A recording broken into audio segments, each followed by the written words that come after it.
কখনো অভাব আসবে না যদি আপনি একটি আমল করতে পারেন কোরআন থেকে। কোরআনের অসাধারণ একটি সূরা আছে, ওই সূরার একটি আমল করতে পারলে আল্লাহ তাআলার কিছু নাম সম্বলিত একটি আমল আছে, এই আমলটা করতে পারলে ইনশাআল্লাহ তাআলা কখনো টাকা পয়সার আপনার অভাব হবে না, রিজিকের অভাব হবে না।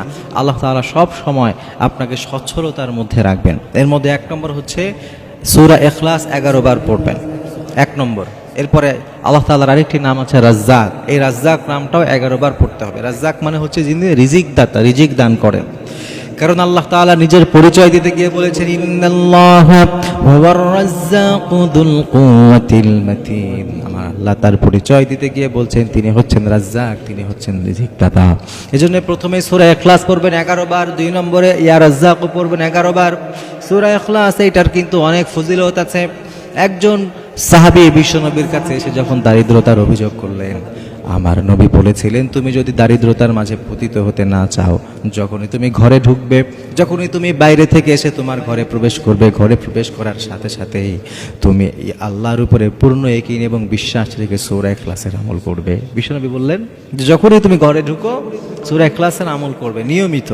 তো উনি কিছুদিন আমল করার পরে আল্লাহ তাআলা দারিদ্রতা থেকে তাকে মুক্তি করে দিয়েছেন। এই জন্য সূরা ইখলাস অসাধারণ একটি সূরা। 1 নম্বর কাজ হবে আপনি 11 বার সূরা ইখলাস পড়বেন, 2 নম্বর 11 বার আপনি আল্লাহ তাআলা রাজ্জাক নামটা পড়বেন। এরপরে 3 নম্বর ইয়া কাদিয়াল হাজাত, এটা পড়বেন 21 বার। আল্লাহর কাছে বলবেন ইয়া কাদিয়াল হাজাত, ইয়া কাদিয়াল হাজাত, ও আমার আল্লাহ তুমি তো কাদিয়াল হাজাত, তুমি তো প্রয়োজন পূরণকারী, আমার যত প্রয়োজন আছে তুমি পূরণ করে দাও। ইয়া কাদিয়াল হাজাত পড়তে হবে 21 বার। এই যে আমলগুলো বললাম, এই 3টা কাজ যদি আপনি নিয়মিত করতে পারেন ইনশাআল্লাহ তাআলা অল্প দিনের মাঝেই আপনি দেখবেন আমার আল্লাহ তাআলা আপনাকে দারিদ্রতা থেকে মুক্তি দান করেছেন। মাত্র এই 3টা কাজ, কত সহজ না? 11 বার সূরা ইখলাস পড়বেন, 11 বার ইয়া রাজ্জাক পড়বেন, আর ইয়া কাদিয়াল হাজাত পড়বেন 21 বার। এইটা পড়ে আপনি আল্লাহর কাছে দোয়া করবেন। যখনই আপনার সুযোগ হয় আপনি এই কাজ করবেন। বিশেষ করে আসর থেকে নিয়ে মাগরিবের যে সময়টা, এই সময়টাতে আপনি এই আমলটা করতে পারেন। এই আমলটি করে আল্লাহর কাছে আপনি দোয়া করবেন।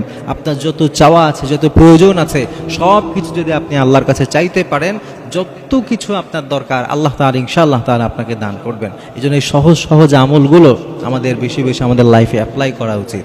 কারণ আমল ছাড়া তো মুমিনের জীবন হতে পারে না। এই জন্য যত বেশি সম্ভব ইনশাআল্লাহ তাআলা আমরা এই আমলগুলো করার চেষ্টা করব।